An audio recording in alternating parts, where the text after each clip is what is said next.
Shalom saudara yang dikasih Tuhan. Kembali kita akan melanjutkan pelajaran The Secret of Obadja. Kita sudah masuk di ayat yang ke-20 saudaraku, dan kita akan selesaikan sampai ayat 21. Tak terasa ya sudah di penghujung kitab Obadja, dan kita akan selesaikan di video ini saudaraku ya. Saya akan bacakan dalam terjemahan baru, kemudian dalam terjemahan bahasa Inggris yang saya Indonesiakan. Ayat 20, orang-orang Israel yang diangkut ke dalam pembuangan akan memiliki tanah Kanaan sampai ke Sarfat. Dan orang-orang Yerusalem yang diangkut ke dalam pembuangan yang ada di Sefarat akan memiliki kota-kota di tanah Negeb. Ayat 21, penyelamat-penyelamat akan naik ke atas gunung Sion untuk menghukumkan pegunungan Esau, maka Tuhanlah yang akan empunya kerajaan itu. Saya akan bacakan dalam terjemahan King James yang saya Indonesiakan berbunyi demikian ayat 20, dan orang-orang tawanan dari bangsa keturunan Israel akan memiliki tanah Kanaan, bahkan tanah Sarfat, dan orang-orang tawanan dari Yerusalem yang mana ada di Sefarat akan memiliki kota-kota tanah selatan atau tanah Negeb. Ayat 21, dan penyelamat akan naik ke atas gunung Sion untuk menghakimi gunung Esau, dan Tuhanlah yang akan memiliki kerajaan itu. Amin, saudaraku ya. Dua ayat terakhir ini merupakan ayat yang luar biasa, saudaraku. Masih sambungan, ayat 20 ini masih sambungan dari tema kemenangan umat Tuhan, yaitu orang-orang tawanan dari bangsa keturunan Israel. Ini kan ayat 20 yang awalnya diangkut dalam pembuangan itu akan memiliki tanah-tanah orang Kanaan, bahkan sampai ke Sarfat. Wah, kita bisa melihat perbuatan Tuhan yang begitu mengasihi umatnya. Saat Israel bertobat, Tuhan pulihkan, maka kita kembali diangkat. Nah, kita tetap boleh mewarisi kerajaan sorga. Tapi saudaraku, pemulihan ini kalau kita sudah mengalaminya, maka jangan pernah berbuat dosa lagi. Setelah kita mengalami pengampunan, pemulihan, jangan berbuat dosa lagi, karena nanti akan terjadi hal yang lebih buruk. Yohanes 5 ayat 14. Nah, di sini saudaraku, bangsa Israel tidak hanya memiliki tanah Kanaan. Kita tahu tanah Kanaan ini tanah perjanjian.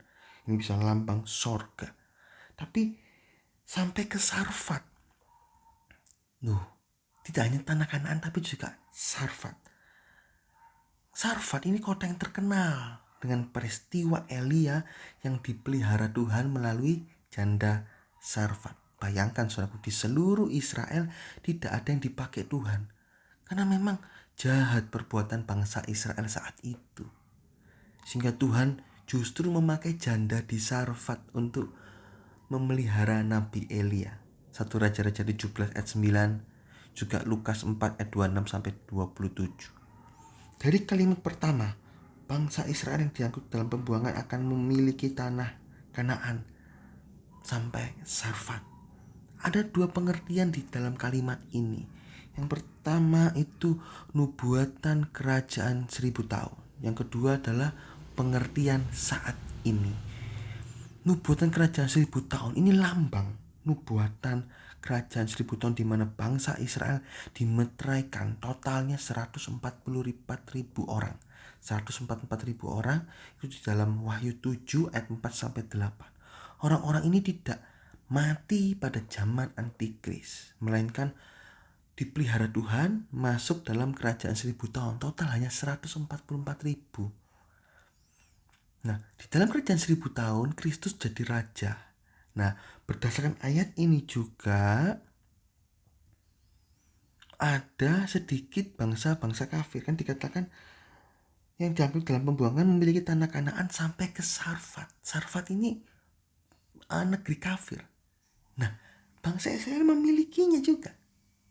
Di dalam kerajaan 1000 tahun tidak hanya penduduk Israel, tapi ada sedikit bangsa kafir yang dia berbuat baik, yang dia tidak mau dicap antikris. Ya, Tuhan memang luputkan. Ada sedikit-sedikit bangsa kafir yang dapat anugerah Tuhan, yang bisa ikut dalam kerajaan 1000 tahun. Nah, ini mereka, saudaraku, menjadi penduduk dan masuk dalam kerajaan 1000 tahun, menjadi penduduk kerajaan 1000 tahun. Nah, pada akhir kerajaan 1000 tahun, barulah terjadi penampian, di mana iblis dilepaskan dari lubang tanpa alas. Bahasanya itu abusos, ya, untuk mencobai penduduk kerajaan 1000 tahun. Nah, ternyata banyak orang yang tertipu ikut iblis, saudaraku, sehingga mati binasa oleh api yang turun dari langit. Wahyu 20 ayat 9. Nah, bahasa Yunani, abusos ini bahasa Yunani. Saya salah ketik ya. Nah, banyak yang ikut antikris. Banyak yang ikut iblis, saudaraku, di akhir kerajaan 1000 tahun, sehingga mati. Kita bisa melihat di sini, saudaraku, orang-orang yang fasik, pada dasarnya fasik. Bangsa Israel sebagian itu berkembang biak selama 1000 tahun, di mana tidak ada kematian bayi. Lahir seperti buang air besar. Sebentar ya, saya mau melahirkan. Gak ada kesakitan melahirkan. Jadi anaknya banyak, mungkin satu orang bisa 100, 200, 300 anak. Bayangkan, berkembang banyak. Dan itu seperti pasir di pantai laut, itu memerangi Allah. Dan Allah keluarkan api turun dari langit. Bayangkan pertambahan penduduk yang luar biasa, dan umurnya seperti umur pohon. Ya, seperti zaman lama, zaman awal-awal itu bisa 900 tahun, 1000 tahun, dan lain-lain gitu. Dan mereka yang tetap memilih jahat, ya tetap memilih jahat. Pada dasarnya jahat yang memilih jahat, dan akhirnya memilih iblis dan binasa. Jadi walaupun diberikan negeri yang semata-mata jujur, negeri yang ideal, kalau memang dasarnya orang itu tetap tidak mau percaya, tidak bisa.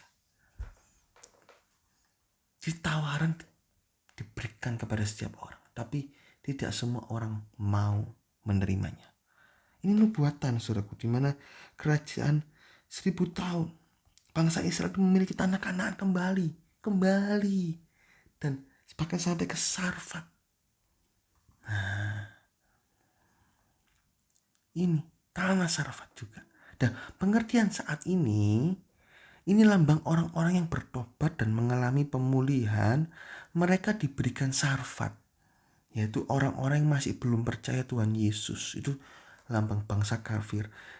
Pada ayat 19 ini, kalau pada ayat 19 yang kemarin, yang video sebelumnya, itu kan Benyamin diberi Gilead. Gilead ini adalah orang-orang yang mendua hati. Tapi kalau bangsa Israel diberikan Sarfat, ini orang yang kafir, orang yang belum kenal Tuhan. Nah, ini saling melengkapi dua ayat ini. Kalau kita diberikan pemulihan, pertobatan, maka tugas kita adalah jadi berkat buat orang yang belum kenal Tuhan untuk mengenal Tuhan, juga orang yang sudah kenal Tuhan untuk makin setia. Ini, saudaraku, jangan kita sudah diberi pertobatan, diberi pemulihan, diberi pemulihan oleh Tuhan, kita bertobat, kita nggak kerja apa-apa, sia-sia, saudaraku. Orang yang sudah diberi pemulihan, maka dia harus bekerja setia. Kalau kita nganggur, nggak ada kegiatan dalam pelayanan, nanti yang jahat ini masuk, dan akhirnya jadi lebih jahat lagi, karena nggak ada diisi oleh perkara-perkara di atas. Salah satunya perkara di atas itu adalah membimbing jiwa-jiwa, bersaksi pada jiwa-jiwa. Nah, ini warisan jiwa-jiwa yang Tuhan bebankan dalam hidup orang percaya. Setiap orang percaya yang dari awalnya berdosa kemudian bertobat, dipulihkan, ada warisan. Warisannya adalah orang-orang yang tidak kenal Tuhan supaya diberikan pertobatan mengenal Tuhan. Orang-orang yang mendua hati, yang tidak sungguh-sungguh, kita juga tarik lagi untuk kembali sungguh-sungguh. Nah, ini, dan warisan ini kita bawa sampai ke sorga yang kekal. Luar biasa. Bayangkan ya, Benyamin dari rusak begitu bisa dapat warisan yang kekal. Israel juga dari yang rusak, jahat, bisa dapat warisan kekal. Ini lambang orang-orang yang dipulihkan, bisa dapat warisan kekal. Kalau kita mau menjalaninya. Efesus 2 ayat 10, diberikan paket rencana Allah. Kita harus menjalaninya. Dan tujuan rencana Allah itu jiwa-jiwa. Jiwa-jiwa bertobat, jiwa-jiwa bertumbuh. Nah ini, di akhir ayat 20 dikatakan, penduduk Yerusalem akan yang ada di Sefarat akan memiliki kota-kota tanah selatan. Nah ini masih cerita tentang orang tawanan, yaitu orang tawanan dari Yerusalem yang ada di Sefarat akan memiliki tanah Negeb, tanah selatan. Sefarat ini saya cari tidak ada penjelasan lain dalam Alkitab, hanya di Obadja 1 ayat 20. Menurut kamus Alkitab, Sefarat ini letaknya ada di Sardis, di wilayah Asia Kecil. Nah, menurut Obadja 1:20, orang-orang yang ada di Sefarat ini, yang ada di daerah Sardis ini, akan memiliki tanah Negeb. Nah, tanah Negeb di ayat 20 pengertiannya berbeda di tanah Negeb ayat 19. Ini jangan disamakan, saudaraku, jangan disamakan. Kenapa? Karena berbeda konteks di sini, saudaraku ya. Obadja 1 ayat 19, tanah Negeb ini akan memiliki pegunungan Esau. Ini menceritakan tentang orang-orang yang kecil sumber dayanya, tapi setia. Dia bisa mengalahkan orang-orang dunia yang sombong, pegunungan. Dia bisa berprestasi, saudaraku. Nah, ini konteks ayat 19. Nah, di ayat 20 ini berbeda pengertian rohaninya. Ini cerita tentang orang-orang yang tingkatan rohaninya kecil. Nah, sedangkan lambang tingkatan rohani yang tertinggi itu Yerusalem. Wahyu 21 ayat 2. Nah, dikatakan di sini orang-orang Yerusalem itu lambang orang beriman yang berada di Sefarat, yang tingkatan rohaninya paling kecil.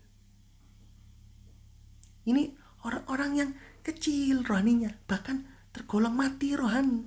Sefarat ini letaknya di Sardis. Kita tahu Sardis dalam Wahyu 3 ayat 1 ditegur Tuhan karena banyak pekerjaan, nampak hidup tapi mati di hadapan Allah.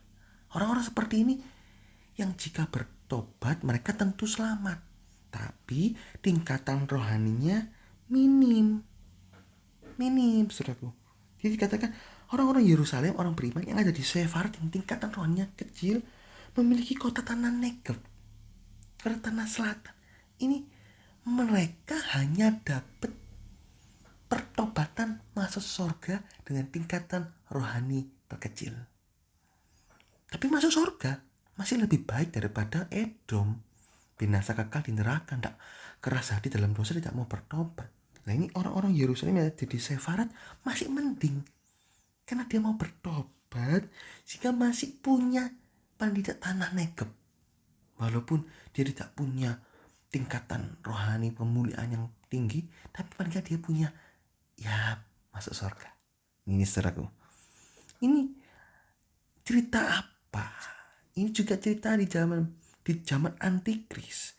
Orang-orang yang ketinggalan, mereka mau mempertahankan imannya walaupun harus dibayar dengan darahnya sendiri. Mereka rela mengalami siksaan yang belum pernah terjadi dan tidak akan pernah terjadi lagi. Matius 24 ayat 21. Disiksa sampai mati, Wahyu 6 ayat 9, barulah mereka bisa selamat. Nah, walaupun selamat, tingkatan rohaninya rendah. Mereka hanya mendapat jubah putih karena jubahnya dulu dikotori dosa, sekarang disucikan, dibenarkan, dan dapat daun palem. Daun palem ini lambang kemenangan, lambang kebenaran.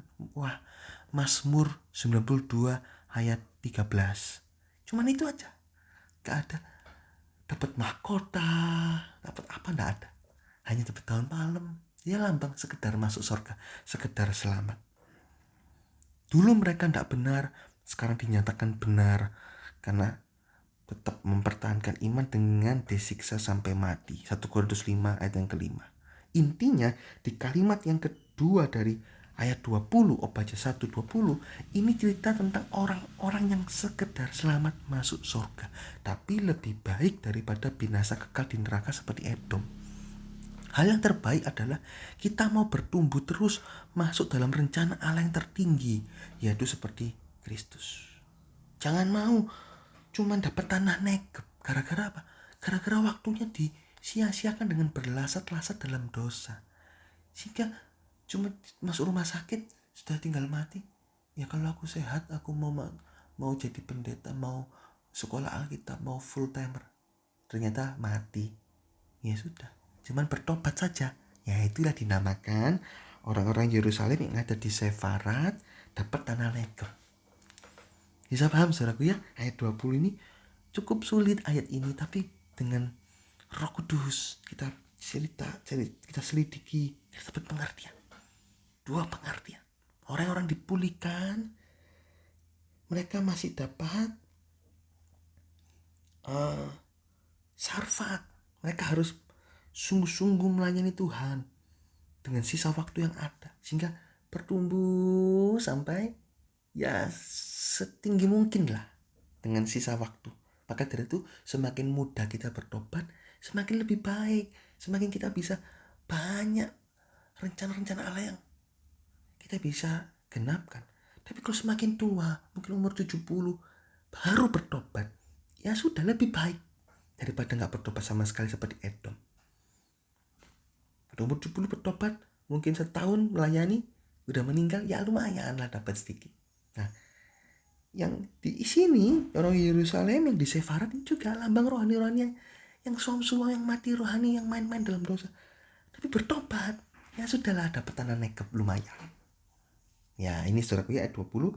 Dan terakhir di ayat 21 dikatakan penyelamat akan naik ke atas gunung Sion untuk menghakimi gunung Esau. Dan Tuhanlah yang akan memiliki kerajaan itu. Ayat penutup ini sekaligus kesimpulan dari kitab Obadja, di mana sang penyelamat akan naik ke atas gunung Sion untuk menghakimi gunung Sion. Siapa penyelamat di sini? Itulah Tuhan Yesus Kristus, di mana orang-orang yang berlaku cabul seperti Esau dan keturunannya Edom akan dihakimi. Banyak jenis-jenis hari hukuman Tuhan yang sudah kita ceritakan. Dihakimi pada hari kematian, dihakimi saat masih hidup dengan penderitaan. Bahkan dikatakan di ayat sebelumnya itu terbiasa menderita. Juga penghakiman pada saat perang Harmagedon. Juga penghakiman ketinggalan masih gak bertobat, ya sudah pada waktu perang Harmagedon, penghakiman pada waktu itu Tuhan Yesus dengan orang-orang sucinya datang, dan orang-orang yang berlaku fasik seperti Edom di bumi hanguskan, masuk dalam neraka yang kekal. Dan kemudian Tuhan Yesuslah yang akan memerintah. Jadi setelah 3,5 tahun kedua, minggu ke-70 Daniel, itu baru kerajaan 1000 tahun. Jadi ayat 21 ini mengandung banyak arti. Lalu dalam pengertian akhir zaman, ini perang Harmagedon, penyelamat naik ke gunung Sion menghukumkan pegunungan Esau, menghukumkan semua orang-orang fasik. Dan Tuhanlah yang mempunyai kerajaan itu, kerajaan 1000 tahun. Nah, kesimpulan dari ayat 20, ayat 17 sampai 21, kemenangan anak Tuhan ini adalah orang-orang yang mau menjadi gunung Sion, atau orang-orang yang mau tinggal dalam gunung Sion akan mewarisi semua hal yang dari sorga dan rencana Allah sampai kekal masuk kerajaan sorga. Sungguh indah riwayat orang-orang yang tinggal dalam Tuhan. Oleh karena itu tidak rugi kok mempertaruhkan iman kita kepada Tuhan. Jangan tiru Edom seperti kitab Obadja ini. Jangan ditiru, akhirnya binasa kekal. Lihat di ayat 21, riwayatnya Edom tidak ada yang baik, tapi riwayat orang-orang beriman baik. Walaupun cuma dapat tanah Negeb, karena dulu bermain-main dalam dosa, sisa hidupnya bertobat, ya sudah dapat tanah Negeb cuma sekedar selamat, masih lebih baik daripada Edom yang keras hati dalam dosa sampai akhir hidupnya dan binasa kekal. Tapi ingat, kalau kita sudah bertobat dipulihkan seperti Benyamin, seperti bangsa Israel, ayo kita memenangkan syarafat. Orang-orang berdosa kembali bisa mengenal Tuhan Yesus, bertobat, percaya Tuhan Yesus, diselamatkan. Juga orang-orang tanah Gilead, orang-orang yang mendua hati bisa kembali sungguh-sungguh dalam Tuhan. Dan itu yang menjadi pahala kita dalam sisa waktu kita yang setelah kita dipulihkan. Ayo sungguh-sungguh ikut Tuhan, sungguh-sungguh melayani Tuhan. Segiat mungkin kita naik setinggi mungkin sampai akhir hidup kita. Jangan seperti Nuh yang bikin puncak terus turun, seperti setelah bikin bikin bahtera tuh dia naik terus dia turun karena mabuk anggur. Jangan. Tapi kalau terus meningkat sampai puncak. Oke ya. Saya sudah selesaikan The Secret of Obadjah. Totalnya 33 lembar. Puji Tuhan. Dan kita akan berlanjut ke The Secret yang lain. Saudara tetap stay tune terus, ikuti program The Secret ini. Dan kalau saudara masih belum mengerti, ulangi lagi doa dalam kuasa Roh Kudus. Dan kerendahan hati kita mau belajar firman Tuhan. Roh Kudus akan membukakan pengertian-pengertian rohani. Ya, ini saya sudah selesaikan oleh anugerah Tuhan The Secret of Obadjah. Dan diharapkan kita semua tidak mengikuti riwayat hidup Edom, tapi kita terus meningkat kemenangan umat Tuhan sampai ujung hidup kita penuh kemuliaan Tuhan. Bahkan kita bisa menjadi sempurna seperti Kristus. Puji Tuhan, Tuhan Yesus memberkati.